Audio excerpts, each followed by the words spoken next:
என்னோட பேரு ராதிகா. எனக்கு 20 வயசு ஆகுது. நான் பார்க்க ரொம்பவே அழகா இருப்பேன். என்னோட சின்ன வயசுல இருந்தே நான் நிறைய கஷ்டங்களை பார்த்து தான் வளர்ந்துருக்கேன். நான் 8வது படிக்கும்போது என்னோட அம்மாவும் அப்பாவும் டூ வீலர்ல என்னோட மாமா வீட்டுக்கு போறப்போ சாலை விபத்து ஏற்பட்டுருச்சு. அதுல என்னோட அப்பா சம்பவ இடத்துலயே இறந்து போயிட்டாரு. கடவுளோட புண்ணியத்தால அம்மா மட்டும் உயிர் பிழைச்சிட்டாங்க. ஆனால் அவங்களுக்கும் காலில் அடிபட்டதுனால அவங்களால நடக்க முடியாத சூழ்நிலை ஏற்பட்டுச்சு. அப்பாவோட இறப்புக்கு அப்புறமா நாங்கள் சாப்பாட்டுக்கே ரொம்பவே கஷ்டப்பட்டோம். அதுக்கப்புறமா வேற வழி இல்லாமல் எங்கள் மாமாவோட உதவியை தேடி போனோம். எங்களை பார்த்துக்க அவருக்கு சுத்தமாக விருப்பம் இல்லை. இருந்தாலும் ஊரில் உள்ளவங்க தவறாக பேசுவாங்கன்ற எண்ணத்தினால எங்களை மாமா அரைக்குறையாக பார்த்துக்கிட்டாரு. இப்படியே போகிறப்போ நான் படிக்கிற காலத்தில் அவரோட பிள்ளைகளுக்கு ஆசைப்பட்டு கேட்ட பொருட்களை எல்லாத்தையுமே வாங்கி தருவார். ஆனால் எனக்கு அது மாதிரி எதுவுமே செஞ்சது கிடையாது. இப்படியே போகும்போது நான் 12th படிக்கிறப்போ என்னோட அம்மாவோட உடல்நிலையும் மோசமடைய ஆரம்பிச்சுது. எங்களுக்கு மருத்துவம் பார்க்கறதுக்கான வசதி இல்லைங்கிறதுனால என்னோட அம்மாவும் இறந்து போயிட்டாங்க. என்னால் என்னோட அம்மாவோட இறப்பை தாங்கிக்கவே முடியலை. இருந்தாலும் வேற வழி இல்லை. இப்படியே 2 வருஷம் என்னோட மாமா வீட்டில் காலத்தை ஓட்டிட்டேன். பக்கத்து வீட்டு பையனான தினேஷ், அவன் எனக்கு ரொம்பவே பிடிக்கும். நான் சின்ன வயசுலேருந்து அவனோட தான் விளையாடுவேன். அவன் என்னை காதலிக்கிறதா சொன்னான். நானும் குடும்ப சூழ்நிலையை மனசில் வச்சுக்கிட்டு முதல்ல வேணான்னு தான் சொன்னேன். அதுக்கப்புறமா என்னோட மனசுலையும் அவன் மேலே காதல் வந்துச்சு. இப்படியே நானும் அவனும் காதலிச்சு 2 வருஷம் ரொம்பவே சந்தோஷமாக போச்சு. இப்படி போய்கிட்டு இருக்கும்போது ஒரு நாள் என்னோட மாமா, உனக்கு ஒரு மாப்பிள்ளை பார்த்துருக்கேன், நீ அவரைத்தான் கல்யாணம் பண்ணிக்கணும்னு என்கிட்ட சொன்னார். நான் இப்போ என்னோட மாமா கிட்ட கல்யாணம்லாம் எனக்கு வேணாம், இன்னும் நான் படிக்கணும்னு சொன்னேன். அதுக்கு அவர், உன்னை யார் செலவு செஞ்சு படிக்க வைக்கிறது? என்னோட பிள்ளைகளை வளர்த்துக்கவே எனக்கு ரொம்பவே கஷ்டமாக இருக்குது. நீ ஒழுங்கா நான் சொல்கிறத கேட்டு கல்யாணம் பண்ணிக்கோன்னு என்னை கட்டாயப்படுத்தி அந்த கல்யாணத்துக்கு ஒத்துக்க வச்சாரு. அதுக்கப்புறமா ஒரு நாள் நான் மாப்பிள்ளை வீட்டிலேருந்து ஆளுங்க வர்றாங்கன்னு என்னை அலங்காரம் செஞ்சுக்க சொன்னார். அப்போது ஒரு 60 வயசான முதியவர் வந்தார். அவரோட பேர் மூர்த்தி. இவர் மாப்பிள்ளையோட அப்பான்னு நான் நினச்சேன். அப்போ என்னோட மாமா எனக்கு ஒரு அதிர்ச்சியான செய்தியை சொன்னார். இதுதான் மாப்பிள்ளை, இவரை தான் நீ கல்யாணம் பண்ணிக்க போகிற. அவருக்கு இது 2வது கல்யாணம்னு சொன்னார்.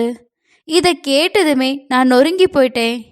என்னோட மாமா அவர்கிட்ட 5 லட்சம் பணத்தை வாங்கிக்கிட்டு என்னை கல்யாணங்கிற பேரில் அவருக்கு வித்துட்டாரு. இப்படியே போக யார்கிட்டையுமே சொல்லாமல் என்னோட மாமா என்னை ரகசியமாக கல்யாணம் செஞ்சு கொடுத்தாரு. கல்யாணம் முடிஞ்சதுக்கு அப்புறமா மூர்த்தியோட வீட்டுக்கு என்னை கூட்டிகிட்டு போனாங்க. அங்கே எங்களுக்கான முதலிரவுக்கான ஏற்பாடுகளும் செய்யப்பட்டுச்சு. நான் அழுதுகிட்டே ஃபோனை எடுத்து என்னோட காதலனான தினேஷ்கிட்ட, தயவு செஞ்சு நடந்ததை நினைக்காம என்னை இங்கேருந்து கூட்டிகிட்டு போயிடு. என்னை விட 3 மடங்கு வயசு அதிகமான ஒருத்தரை எனக்கு கல்யாணம் பண்ணிக்கிட்டு எப்படி வாழ முடியும்? நான் சொல்கிறத புரிஞ்சுக்கோ, ப்ளீஸ் என்னை கூட்டிகிட்டு போன்னு நான் கெஞ்சினேன். ஆனால் அவன் என்னை உண்மையாக காதலிக்கலைன்னு அப்போ தான் எனக்கு புரிஞ்சுது. நான் பேசிகிட்டு இருக்கும்போதே ஃபோனை கட் பண்ணிவிட்டு அவனோட மொபைல் ஃபோனை ஆஃப் பண்ணிட்டு போயிட்டான். இதை என்னால் தாங்கிக்கவே முடியலை. என்னால் தாங்க முடியாமல் நான் கதறி எழுதேன். எனக்கு கோவம் வந்து அங்கே அலங்கரிச்சிருந்த முதலிரவு அறைய நான் கலைச்சிட்டேன். பூக்கள் எல்லாமே சிதறி கிடந்ததை பார்த்து அங்கே வந்த மூர்த்தி, என்ன ஆச்சு உனக்குன்னு கேட்க, நான் எதுவும் சொல்லாமல் அழுதுகிட்டே நின்றுட்டு இருந்தேன். உடனே, உனக்கு என்னாச்சு? இந்த அலங்காரம்லாம் உனக்கு பிடிக்கலையா, இல்லை இந்த புருஷனை பிடிக்கலையான்னு கேட்டாரு. நான் என்ன சொல்கிறதுன்னு எனக்கு தெரியாமல் அழுதுகிட்டு அப்படியே நின்றுட்டு இருந்தேன். நான் எதுவுமே சொல்லாமல் அழுதுகிட்டு இருந்ததுனால எனக்கு எல்லாமே புரிஞ்சிருச்சுன்னு மூர்த்தி அந்த ரூமை அலங்கரித்த ஒருத்தரை கூப்பிட்டாரு. அவரோட பேர் ராஜா. அவர் மூர்த்தியோட அண்ணன் மகன். ஆனால் அவரை ஒரு வேலைக்கார மாதிரி தான் இந்த மூர்த்தி பார்க்குறாரு. மூர்த்தி ராஜாவை கூப்பிட ராஜா அங்கே வந்தான். உடனே மூர்த்தி அங்கிருந்த சாட்டையை எடுத்து ராதிகாவுக்கு நேராக கொண்டு வந்து, இந்த ரூமோட பூ அலங்காரம்லாம் கொஞ்சம் கூட பிடிக்கலையா, ஏன் இப்படி கேவலமாக பண்ணி வச்சிருக்குன்னு ராஜாவை அடிக்கவோங்க. உடனே ராதா அதை தடுத்துட்டா.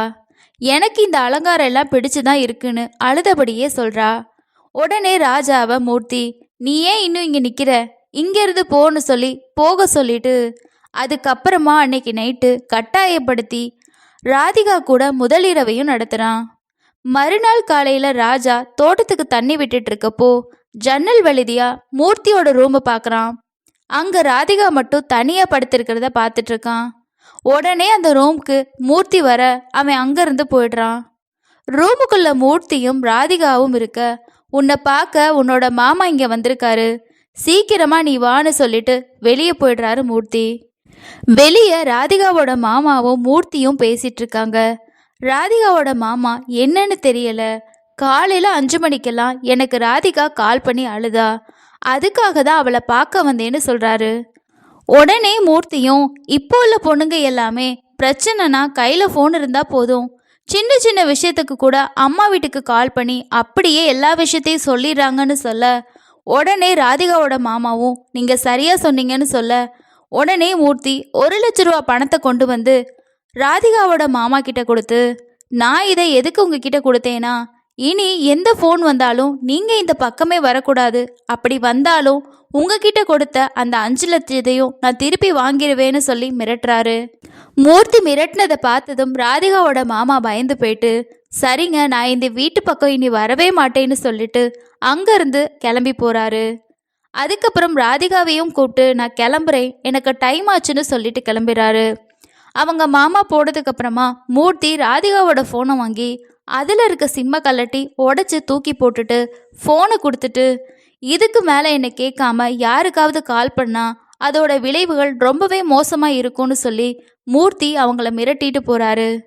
இப்படியே ராதிகாவை அவர் கொஞ்சம் கொஞ்சமாக சித்திரவதை செய்ய ஆரம்பிக்கிறாரு. மறுநாள் அவர் வேலைக்கு போகிறப்போ ராதிகா மேலே சந்தேகப்பட்டு எப்பவும் அவங்களோட ரூமை வெளிப்பக்கமாக பூட்டிட்டு தான் அந்த சாவியை எடுத்துட்டு போவார். வேலைக்கு போயிட்டு வந்த மூர்த்தி அதிகப்படியாக குடிச்சுக்கிட்டு தள்ளாடிக்கிட்டே வீட்டுக்கு வராரு. உடனே அங்கேருந்த ராஜா கிட்ட உன்னோட சித்தி எங்கன்னு கேட்க, இதோ நான் போய் பார்த்துட்டு வர்றேன்னு ராஜா அங்கேருந்த மாடிக்கு போகிறான். அப்போ மாடியில் தனிமையில் நின்றுட்டு இருந்த ராதிகா அழுதுட்டு இருக்கிறத பார்த்த ராஜா, ஏன் அழுகுறீங்க சித்தி, என்னாச்சுன்னு கேட்க, உனக்கு அதெல்லாம் புரியாதுன்னு சொல்லி ராதிகா சொல்ல, ஆனால் ராஜா வற்புறுத்தி என்னாச்சுன்னு சொல்லுங்க, நான் கண்டிப்பாக இந்த விஷயத்த சித்தப்பா கிட்ட சொல்ல மாட்டேன்னு கேட்க, அதுக்கப்புறமா ராதிகா நடந்த விஷயத்த சொல்ல ஆரம்பிக்கிறாங்க. என்னைய வற்புறுத்தி வயசான உங்கள் சித்தப்பாவுக்கு கல்யாணம் பண்ணி வச்சுட்டாங்கன்னு சொல்ல, அதை கேட்ட ராஜா, எனக்கு தெரியும் அவர் உங்களை கொடுமைப்படுத்துகிறாரான்னு கேட்க, ஆமாம் அப்படியே செஞ்சாலும் உன்னால் என்ன செய்ய முடியும்னு ராதிகா கேட்குறாங்க. உடனே ராதிகா மேலே உள்ள ஆசையில் ராஜா, என்னை நம்புங்க, கண்டிப்பாக உங்களுக்கு நான் உதவி செய்கிறேன்னு சொல்கிறான். உடனே மூர்த்தி மேலே வந்து ராதிகாவை பார்த்து, இங்கே நீ என்ன பண்ணுற, உனக்கு பிடிச்ச எல்லாத்தையுமே நான் வாங்கிட்டு வந்திருக்கேன் வான்னு சொல்லி அவங்கள இழுத்துக்கிட்டு போகிறாரு. மறுநாள் காலையில் மூர்த்தி அதே மாதிரி வேலைக்கு கிளம்பிட்டுருக்கப்போ ராதிகாவை கூப்பிட்டு நான் வேலைக்கு போகிறேன் பத்திரமா இருன்னு சொல்லிட்டு எப்பவும் போல் கதவை சாத்தி பூட்டு போடுறதுக்காக போகிறாரு. அப்போது அவருக்கு முன்னாடி ஒரு லேடி டாக்டர் நிற்கிறாங்க. அங்கே வந்த மூர்த்தி, நீங்கள் யார், எதுக்காக வந்திருக்கீங்கன்னு கேட்க, அந்த லேடி டாக்டர், நாங்கள் கல்யாணமான பெண்களுக்கு குழந்தை பிறக்கிறதுக்காக இலவச மாத்திரைகளை கொடுக்குறோன்னு சொல்கிறாங்க. உடனே மூர்த்தியும் ராதிகாவை கூப்பிட அந்த லேடி டாக்டர் ராதிகாவை பார்த்துட்டு, இது உங்களோட மனைவியான்னு அதிர்ச்சியோடு கேட்குறாங்க. அதை கேட்ட மூர்த்தி, ஆமாம் நீங்கள் வந்த வேலையை பார்த்துட்டு போங்கன்னு கோவமாக சொல்ல, அதுக்கு அந்த லேடி டாக்டர், நிறைய வேலை இருக்குது, இந்த ஃபார்மெல்லாம் ஃபில் பண்ணணும், அதுக்கப்புறமா அவங்களுக்கு ஒரு சில செக்கப் எல்லாமே பண்ணணும், அது எல்லாம் முடிச்சதுக்கப்புறமா தான் நான் போக முடியும்னு சொல்கிறாங்க. எப்போவுமே ராதிகாவோட பெட்ரூம் கதவை பூட்டி அந்த சாவியை எடுத்துகிட்டு போகிற அவ